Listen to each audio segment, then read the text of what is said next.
Araka nefa nambara tamintsika tany atokantrano dia manambahiny ny fampalambavao amin'ity takariva ety député avao amin'ny vondrona Mapary anao fanambarana moa mahakasika niny fanendrena prime ministre vaovao iny miarahaba nareo tonga soa ato anatin'ny fampalambavao. Miarahaba ny ato amin'ny Ainimonjery Viva. Toy izao no fanambarana avy amin'ny vondrona Solombavam-bahoaka vondrona Mapary. Ko satria nametra-pialana moa ny gouvernement Tantarian'Andriamatoa prime ministre teo aloha Solonandrasana Mahafaly Olivier Antio Maraina ary araky ny voalaza ny didiny fitsarana avy momba ny lalam-panorenana izay mitondra ny laharana 8 tamin'ny 20 Mey teo dia rava izany gouvernementa izany ny rodana ny gouvernementa ny Tarian'Andriamatoa Mahafaly Solonandrasana Olivier ary dia nisy fanendrena prime ministre vaovao androany araky io didy pitsarana ny fitsarana avy momba ny lalam-panorenana io ihany dia manambara fa ampiarina ny andalana fa 4 ny lalam-panorenana koa ny zany fanajana an'izany andininy fa 4 izany dia nanolotra anarana prime ministre ny vondrona Antoko Mapary ary tao anatin'izany anarana izay natolotra izany no nanatsongana any Andriamatoa prime ministre voatendry androany Andriamatoa Tsay Christian ho fanajana ihany an'izany didim-pitsarana satria efa nisafidy ny ara-dalàna ny didy pitsarana ny ny fitsarana avy momba ny lalam-panorenana izany dia mbola manambara ihany koa ny mahakasika any fifidianana izay andrandrana sy izay boavy koa ny safidy an'izany lanana izany ny vondrona Antoko Mapary anaja izay rehetra voalaza ao anatin'io didy pitsarana io ka dia anao ny fitsarana ny fifidianana mangarahara ary hoekeny rehetra ary hotony izay fifidianana aroso alohan'ny fotoana. Ramatoa Solombavam-bahoaka araky ny fanambarana moa zany hoe voatendry prime ministre vaovao Andriamatoa Christian Tsay amin'izao tsika amin'ny teny izao nefa hatrany amin'ny tambazotra serasera Facebook dia betsaka amin'ny fa olona tsy voatendry avao aminareo i Andriamatoa Christian Tsay angamba ianareo na zava-misimisy koa iza marina moa Andriamatoa Christian Tsay zay. Ya eto zay dia manantitra ny fiarabana ny voaka malagasy manjoy ny fahitalavitra Viva ary miarahaba ny voaka malagasy ihany koa nahazo prime ministre vaovao ary misaotra ny filoha Andrinirina Rajoelina sy ny filoham-pirenena Pierre Rajonary afaka ny fampiresaka ary nahita marimaritra iraisana tao anatin'izay falorana ny prime ministre ka nazahoana prime ministre vaovao ary nafahana ihany koa nanjera an'ilay gouvernementa zay nabe aya ary nabe fimenomenonana ary tsy nahafapo ny piraitany-drazana raha tsy resaka fa tsy niresaka kolikoly sy ny tsy fandriam-pahalemana teto amin'ny firenena. Raha ohatra ka nisy mivolavolan-dalàna naroso ny gouvernementa zay nazera iny teo anivon'ny antenimieram-pirenena dia nahatsapany rehetra fa volavolan-dalàna manilikilika ary tsy hananana antoka fa azahoana fifidianana madio sy mangarahara. Zay no antony nitondrana ny raharaha teny anivon'ny kianja ary nitondrana ny raharaha teny anivon'ny vahoaka mivantana raha ohatra ka tsy afapo intsony zahay ary voatampim-bava tanteraka teo anivon'ny antenimieram-pirenena ka rehefa nandeha ny tolona ny arahana tamin'ny vahoaka malagasy teo amin'ny kianja ary nisy ihany koa ny fitoriana zay natao teny anivon'ny ACC mba anilihana an'izany volavolan-dalàna zay fantatra hatrany ampiandohana fa tsy hitondra fitonina sy filaminana eto amin'ny firenena dia isorana ny fitsarana avy momba ny lalam-panorenana fa namoaka didy ary io didy io dia namaritra tsara mihitsy fa tsy maintsy arodana ny gouvernemanta zay teo ary mametraka prime ministre vaovao sy gouvernemanta vaovao zay miainga amina fifampiresahana mialatsiny ka teo am'izay fifampiresahana zay indrindra no nisy anarana maromaro nalefa avy aty amin'ny mapara teny anivo ny fiadidinany repoblika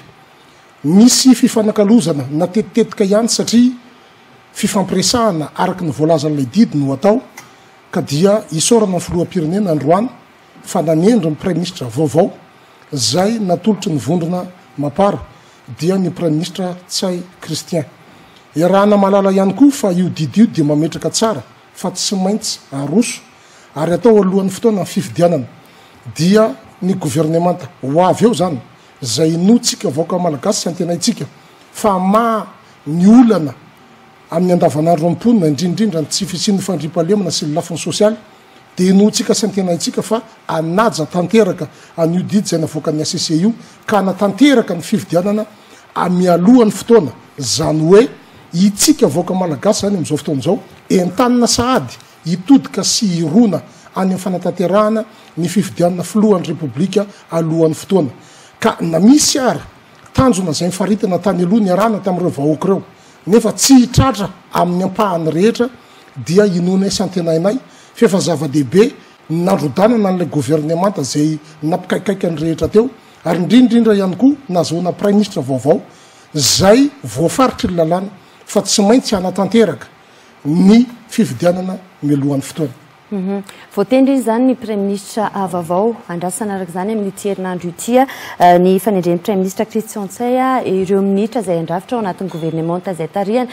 ny rehetra nefa dia mitaky ny tsisy ny ministre vao amin'ny antoko HVM ahoana indray ny hevitrareo mahakasika zay rahantsika malala fa ny fitakiny ny vahoaka malagasy indrindrindrindra ny maro nisy ao amin'ny fanovana dia nametraka tsindry mavesatra dia mavesatra tokoa amin'izay lafin'izay hoe tsy mila intsony an'ireo ministra teo aloha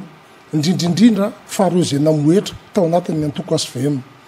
ka fitakina iny ary inonay sy antenainay ary efa nampitaina tamin'Andriamatoa filohan'ny repoblika efa nampitaina ihany koa tamin'ilay prime ministre vaovao ka inotsika sy antenaitsika fa olom-baovao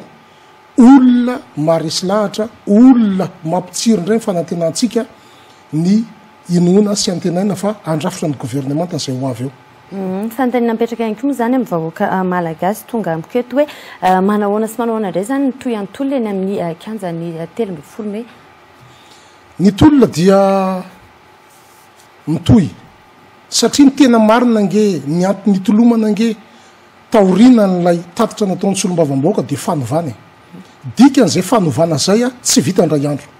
kanefa koa ny endriky ny tolona dia miseho amina endrika maro ho avy ny fotoana nambarana ny fampitsaharana ny tolona eo amin'ny kanja fa kosa tsika malagasy rehetra dia samy ny tolona avokoa amin'ny endrika vaovao mba hisiny ny fanovana marina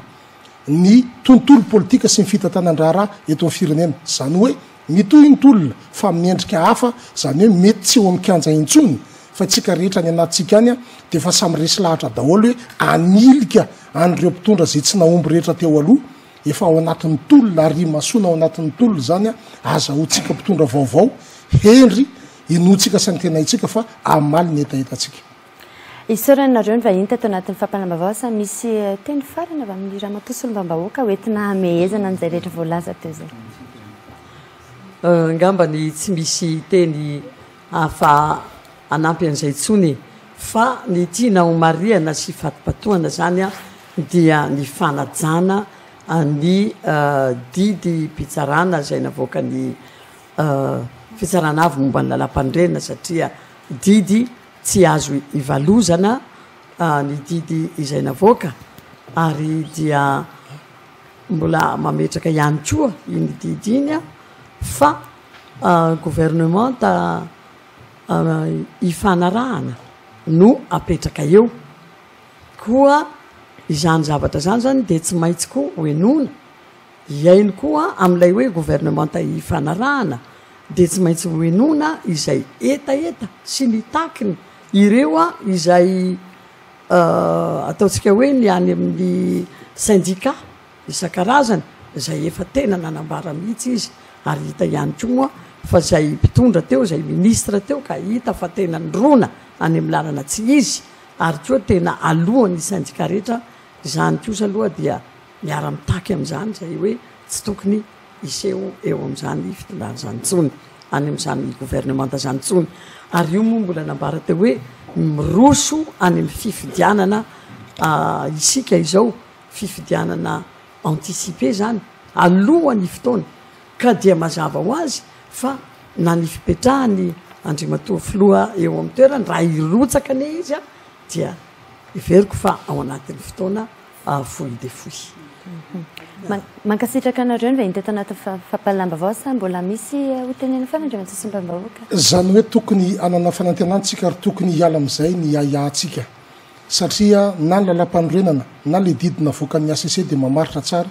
fa raha irotsaka hofidiana ny filoha-pirenena ampierinasa am'izao fotoana zao dia tsy maintsy mametra mpialana 2 volana mialoha ny didy dia mamaritra tsara fa tsy maintsy aroso alohan'ny fotoana ny fifidianana ary ny gouvernementa zay ho avy eo a dia isahana ny andavanandro ny mponina nefa koa tsy maintsy iroso sy anatanteraka n'izay fanatanterahana fifidianana mialohan'ny fotoana zay ka everiko fa tsara ny anambarana an'izany fantatry ny piraitanydrazana rehetra mba hampiala ny aya indrindrindra ny votoatiny ny fitolomany natao toenikanja fa manana fanantenantsika fa izotra araka ny tokony ho izy a ny fanovana ifotony ny fitondrana zay nampikaikaikaitsika hatramin'izay izay ny fanambarana ny raha ntsika tamin'ny sombam-bahoaka vao amin'ny antoko mapara hoetsika inko ametrahana ny veloma finatra ho tsika rehetra any atokantrano veloma toko